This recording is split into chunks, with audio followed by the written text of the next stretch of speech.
20वीं सदी ईस्वी में दुनिया में तकरीबन 120 नई रियासतें वजूद में आई, लेकिन इनमें सिर्फ 2 रियासतें ऐसी थीं जो मजहब के नाम पर कायम हुई। पहली पाकिस्तान 14 अगस्त 1947 को मुसलमानों के लिए एक अलग वतन के तौर पर दुनिया के नक्शे पर उभरा। दूसरी इसराइल 14 मई 1948 को यहूदियों के लिए एक रियासत के तौर पर वजूद में आया। दिलचस्प हकीकत ये है कि इसराइल आज भी दुनिया की वाहिद मुतनाज़ रियासत है जिसे तकरीबन 28 ममालिक ने तस्लीम ही नहीं किया। बहुत से ममालिक आज भी इसे एक नाजायज रियासत समझते हैं। दूसरी जानिब पाकिस्तान मजहब की बुनियाद पर कायम वो वाहिद रियासत है जिसे दुनिया भर में एक आज़ाद और मुकम्मल मुल्क के तौर पर तस्लीम किया जाता है। और इन दोनों रियासतों के दरमियान दुश्मनी की एक बड़ी वजह यही मजहबी बुनियाद है। यहाँ तक कि पाकिस्तान के पासपोर्ट पर आज भी ये जुमला दर्ज है, ये पासपोर्ट मासवाए इसराइल के तमाम ममालिक के लिए काबिल इस्तेमाल है। सवाल ये पैदा होता है कि पाकिस्तान की इसराइल के साथ दुश्मनी आखिर कब और कैसे पैदा हुई। फलस्तीन एक ऐसी सरजमीन थी जहाँ सदियों से मकामी फलस्तीनी आबाद थे, लेकिन 20वीं सदी में यूरोप से लाखों यहूदियों को मुनज़्ज़म अंदाज में लाकर फलस्तीन में बसाया गया।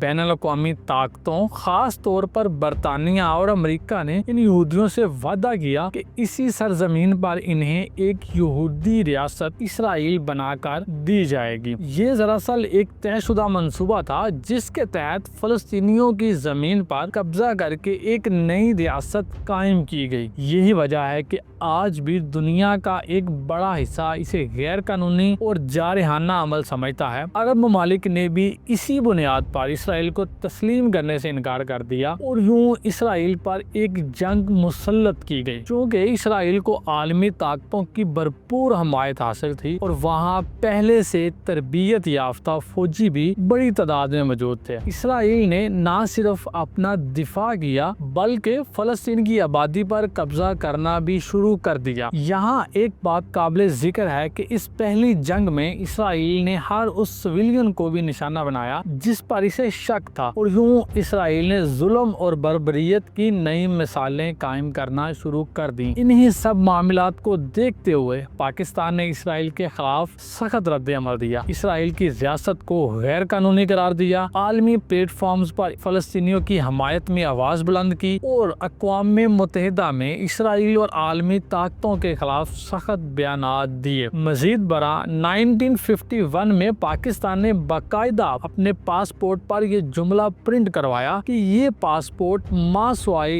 इसराइल के दुनिया के तमाम ममालिक के लिए कारआमद है। ये इक़दाम न सिर्फ पाकिस्तान के मौक़िफ़ को वाज़िया करता है बल्कि इसके साथ साथ पाकिस्तान और इसराइल के दरमियान कशीदगी में मजीद शिद्दत पैदा हो गई। पाकिस्तानियों में इसराइल के खिलाफ दुश्मनी इतनी गहरी है कि हर पाकिस्तानी इसराइल से नफरत अपने ईमान का हिस्सा समझता है। लेकिन पिछले 77 सालों में यानी कि 1948 से 2025 तक पाकिस्तान और इसराइल के दरमियान कभी भी कोई बराह रास्त जंग नहीं हुई। सवाल ये पैदा होता है कि अगर पाकिस्तान और इसराइल के दरमियान कोई बराह रास्त जंग शुरू हो जाए तो पल्ला किसका भारी होगा। ये बात जानने के लिए हमें पाकिस्तान और इसराइल का एक मुआवजा करना होगा। तो आइए सबसे पहले हम बात करते हैं पाकिस्तान और इसराइल के रकबे की। इसराइल का कुल रकबा 20,770 मुरब्बा किलोमीटर है, जबकि पाकिस्तान का कुल रकबा 7,96,095 मुरब्बा किलोमीटर है। इसराइल की आबादी तकरीबन 98 लाख है, जबकि पाकिस्तान की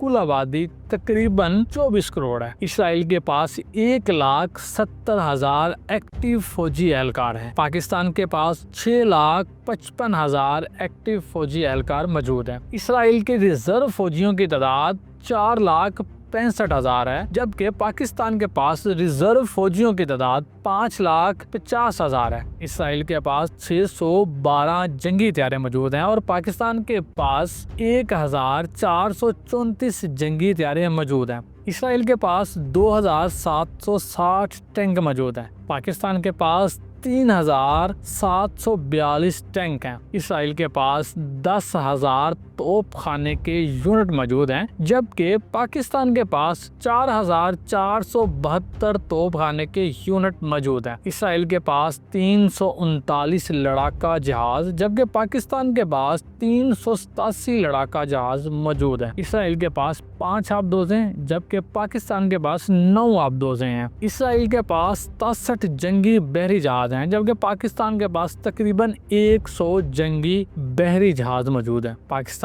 के पास तकरीबन 170 एटमी हथियार हैं, जबकि इसराइल के पास तकरीबन 90 एटमी हथियार मौजूद हैं। अगरचे पाकिस्तान के पास बहुत से शोबों में नंबरों में बढ़तरी मौजूद है, जैसे कि एक्टिव फौज, त्यारे, टैंक, आबदोजें और जंगी जहाज, लेकिन इसराइल को टेक्नोलॉजी और फौजी तरबियत के लिहाज से बढ़तरी हासिल है। इसराइल के पास जदीद दिफाई निज़ाम जैसे कि आयरन डोम सिस्टम मौजूद है और मजबूत साइबर डिफेंस सलाहियतें मौजूद हैं। लेकिन आपको ये बात भी याद रखनी चाहिए दोस्तों, किसी भी जंग में सिर्फ 2 ममालिक नहीं लड़ते, बल्कि उनके इत्तेहादी, उनके मुफादात और आलमी ताकतें भी इस जंग के रुख को तय करती हैं। अगर पाकिस्तान और इसराइल के दरमियान बराह रास्त जंग छिड़ती है तो असल फतह का इन्हिसार सिर्फ फौजी ताकत पर नहीं बल्कि आलमी इत्तेहादियों की हमायत पर होगा। पाकिस्तान के मुमकिन इत्तेहादी कौन हो सकते हैं? इनमें ज्यादातर मुस्लिम ममालिक शामिल हैं, जैसा कि तुर्की, ईरान, सऊदी अरब, कतर, मलेशिया पाकिस्तान के साथ हमदर्दी रखते हैं। लेकिन हकीकत ये है कि इनमें से अक्सर ममालिक बराह रास्त किसी भी जंग में शरीक होने का हौसला नहीं रखते, क्योंकि इनके सियासी और माशी ताल्लुकात पहले ही अमेरिका या इसराइल के जेरे असर हैं। हाँ, ये ममालिक पाकिस्तान की खुफिया मदद जरूर करेंगे, जैसे कि इंटेलिजेंस शेयरिंग, माली मुआवनत या असले की सप्लाई, लेकिन खुलकर मैदान में आना इनके लिए एक बड़ा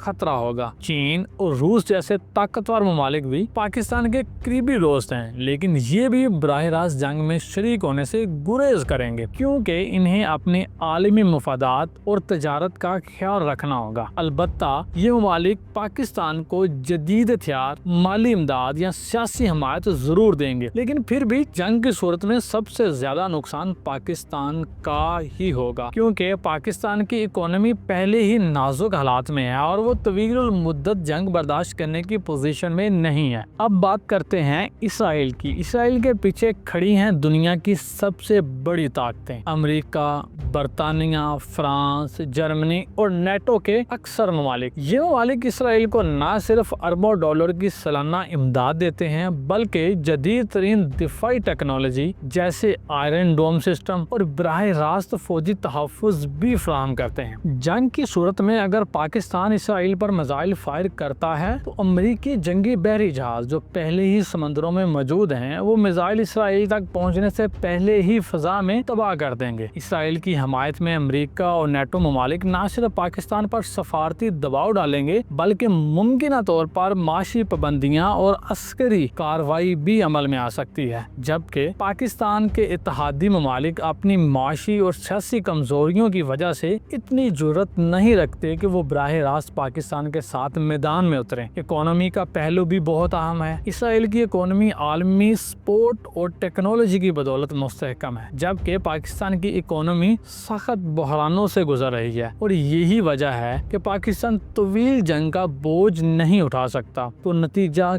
क्या निकलता है? अगरचे पाकिस्तान की फौजी, जुग्राफियाई और नजरियाती ताकत अहम है, लेकिन आलमी हकीकत ये है कि इसराइल को ज्यादा मजबूत हमायत हासिल है और इस जंग का पलड़ा ज्यादा इम्कानात के साथ इसराइल की तरफ झुक सकता है। इसलिए हमें जज्बात से नहीं बल्कि होश, हिकमत और मुकम्मल दानिशमंदी से सोचने की जरूरत है। अगर हमें किसी भी मुमकिन जंग में सुरखरू होना है तो सबसे पहले अपनी इकोनॉमी को इतना मजबूत बनाना होगा कि वो किसी भी लंबी जंग का बोझ उठा सके। इसके बाद हमारी खारजा पॉलिसी ऐसी होनी चाहिए, हमारे ताल्लुकात उन ममालिक से हों जो मुश्किल वक्त में खुलकर हमारे साथ खड़े हों, ना कि दबाव में आकर पीछे हट जाएं। सिर्फ नारे या वक्ती जोश काफी नहीं, असल ताकत मजबूत इकोनॉमी, जदीद टेक्नोलॉजी और काबिल इत्तेमाद आलमी इत्तेहादियों में है। पाकिस्तान और इसराइल के दरमियान कोई ज़मीनी राब्ता नहीं। ये दोनों ममालिक अपनी सरहदें आपस में शेयर नहीं करते। इनके दरमियान कम से कम फ़ज़ाई फासला भी तकरीबन 3,350 किलोमीटर है, जो बराह रास्त जंग को न सिर्फ मुश्किल बल्कि काफ़ी हद तक नामुमकिन बना देता है। यही वजह है कि इनके दरमियान बराह रास्त जंग के इम्कानात इंतहाई कम हैं।